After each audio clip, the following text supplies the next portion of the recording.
Good morning guys! Welcome to my channel vlog. Andito po ako ngayon sa ilog ng Pontevedra. At nakita ko po dito po sa may harap ng bahay ay mayroon po nangunguhang buhangin. Tapos nakikita ko kung paano po sila mano-mano na kumukuha ng buhangin. Ayan po ang ginagawa nila. Yan, naglalagay po sila ng yung parang hagdan. Tapos sisisid po sila. Ayan. Ayan po. Bali lata po kasi yung lata pag nilalagay po yung buhangin, medyo bababa siya. Hindi siya lulutang. Ngayon, pag inakyat po nila, may buhangin na po na dala. Ayun. Mano-mano po na kumukuha sila ng buhangin. Ayan po, ayan. O, ayun na po, ayun, inakyat na. Ayun, ganyan pala.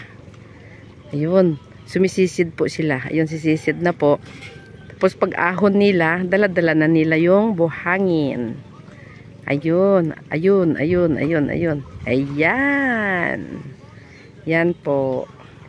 Yan pala po na mano-mano na kumukuha ng buhangin dito. Ganyan po. Yan. Nilalagay po sa malaking bangka. Tapos i-deliver po doon sa may gravel and sand. Doon po sa may bayan. Yan po. Ganyan pala.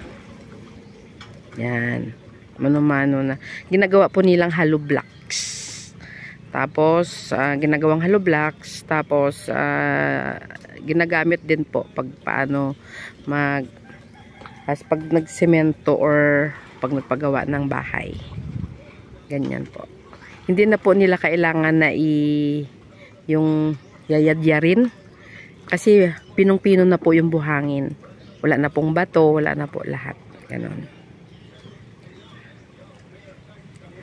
Tapos, hindi ko alam kung pag napuno, inaano po nila. Pag napupuno, inaano nila yung, umaalis na po sila. Dinadala na po nila doon sa tabi ng ano. Yan. Ayan po ang buhangin. Kulay itim. Sige po, yan lang po. Bye-bye. Jenel Vlog is signing off. Bye-bye, everyone.